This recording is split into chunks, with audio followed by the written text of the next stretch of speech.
All right, everybody, and we're back with problem 6-2B. This, we're going to do the schedule of cost of goods sold and answer the same questions using all the same transactions for the same company, except now we're going to be using the LIFO method. Remember that with LIFO, the last items we purchased are assumed to be the first items sold. So it's the exact opposite of FIFO. But again, we're using all of the same transactions that we used in problem 6-1B. So we'll start again with this. And another note, remember that total sales is going to be the same as it was with 6-1B. So for April 3rd, we still have a beginning inventory of 25 units at $1,200 a unit. So again, here we're going to go over here for our date. No date lines were put in. My person. Sorry. So on 4-3, I'm going to fire my person. I thought he was the guy that did that. All right, so on 4-3, we have 25 units. The unit cost is $1,200 each, and the total cost of that inventory is $30,000. Again, 25 times 1,200 is going to give us $30,000. And remember that this month's beginning inventory was last month's ending inventory. Our next item that we need to calculate is the purchase on April 8th of 75 units for $1,240 each. So we've got here our date, April 8th. We're going to put in that we purchased 75 units. Each of those units cost $1,240. Total cost of that purchase was $93,000. So again, we're going to have our layers in our inventory. So at the end of the day on April 8th, we have 25 units, which we assume cost us $1,200 for a total of $30,000.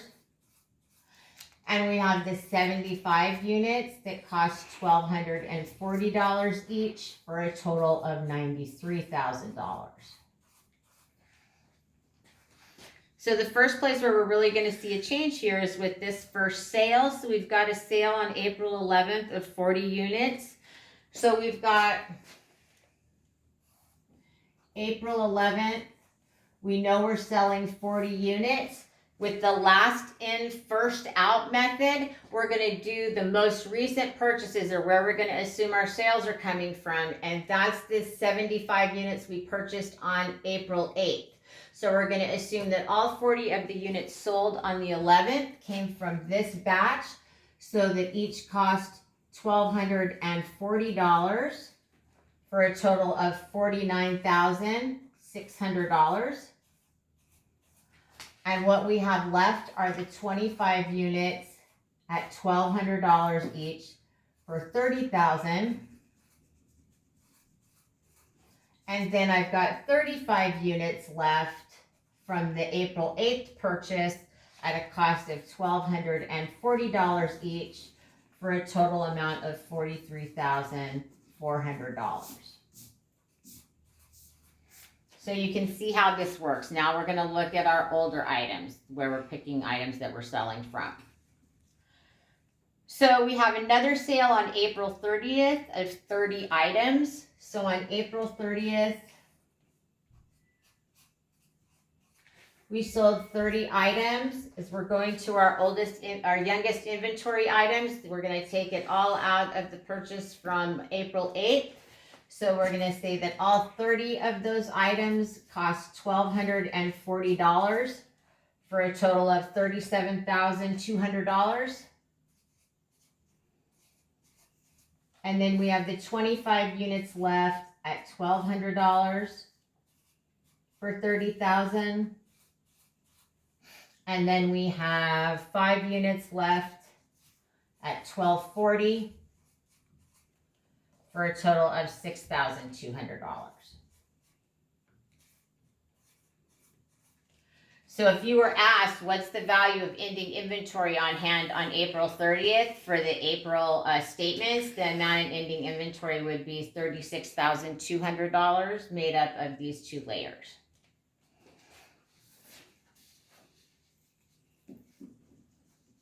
All right, so for the next step, we go into May now, and it's May 8th. We purchased 60 units. So on May 8th, we've got the 60 units that we purchased. We purchased them for $1,260 each for a total of $75,600. And now we're going to have a total of 3 layers in our inventory. We're going to have 25 units that cost $1,200 for a total of $30,000. We've got those 5 units that we are assuming were purchased for $1,240 for a total of $6,200. And then we're also going to add the 60 units that were purchased on the 8th at $1,260 each for a total of $75,600.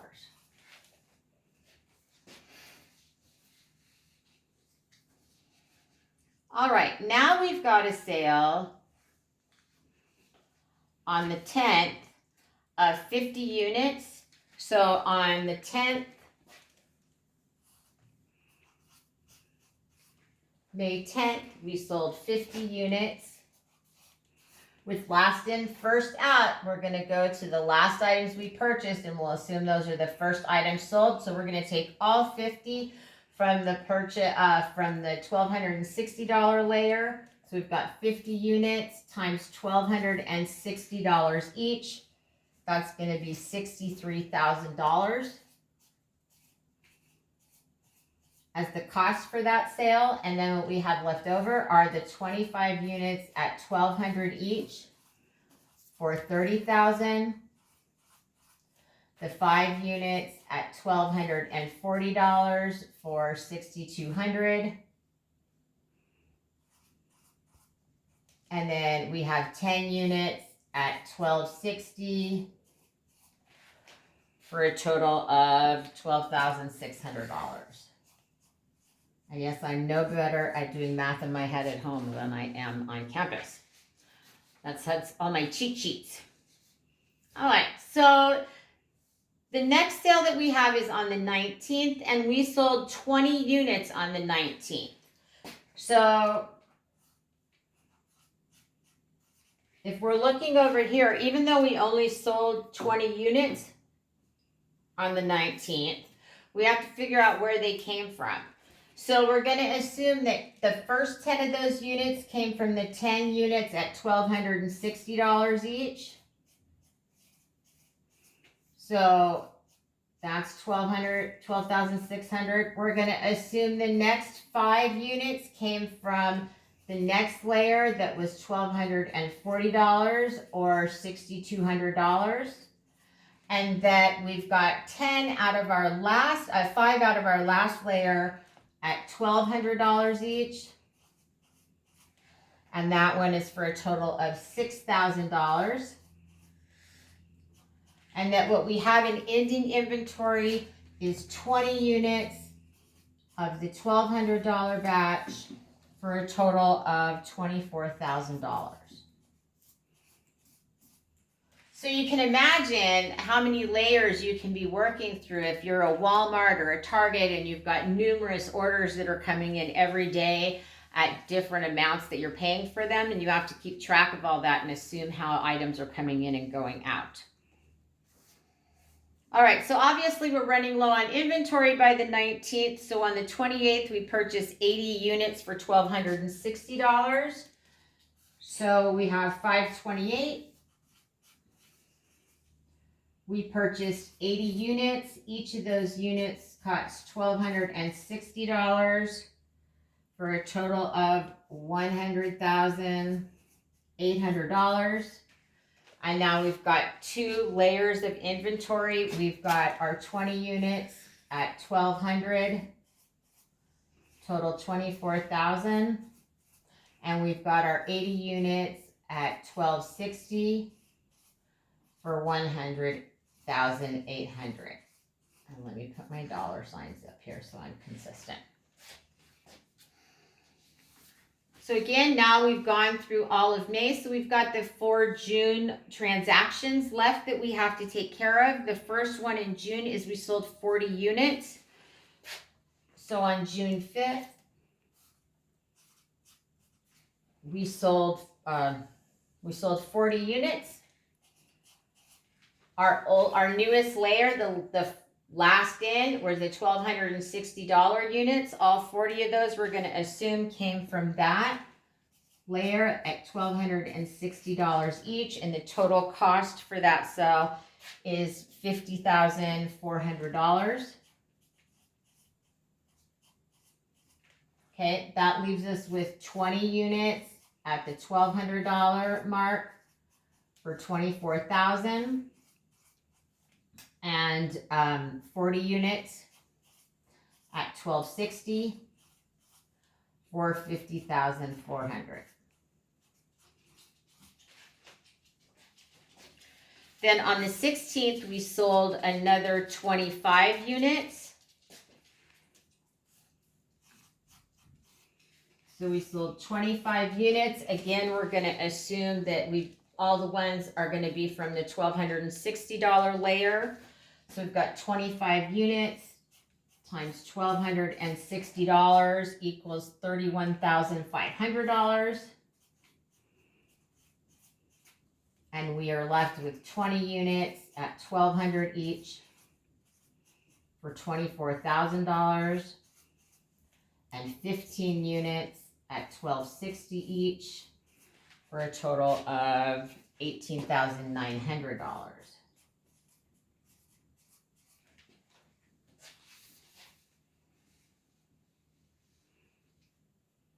All right. 2 more items left to go. We've got a purchase of 35 units at $1,264 on the 21st. So that's what we're going to record here on 6/21. We had the 35 units. Each one of those units cost $1,264 for a total of $44,240.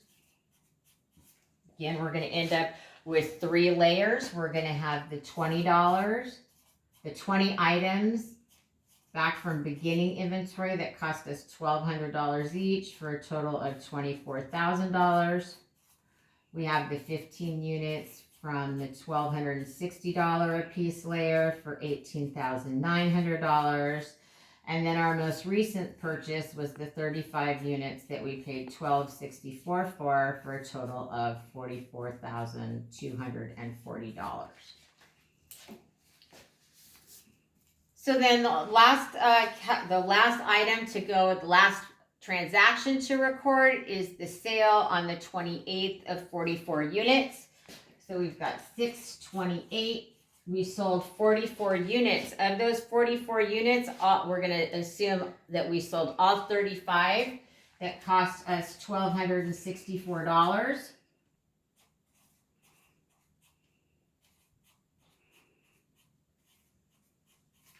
And that we have 9 left that we're going to take from the $1,260 layer for a total of $11,340. And that's going to leave us the 20 units at $1,200 a piece.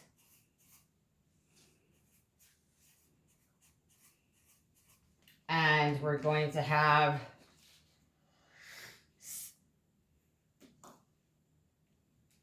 6 units at $1,260 piece.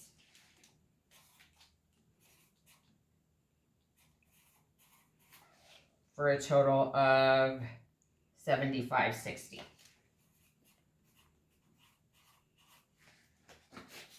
So if you total up all of your total costs in the cost of goods sold item, we've got total cost of goods sold of $312,080. And that's going to be the amount of the cost of sale. And then the total ending inventory is going to be the $24,000 plus the $7,560, which comes to $31,000. 560. So remember, this is ending inventory. And this is cost of goods sold.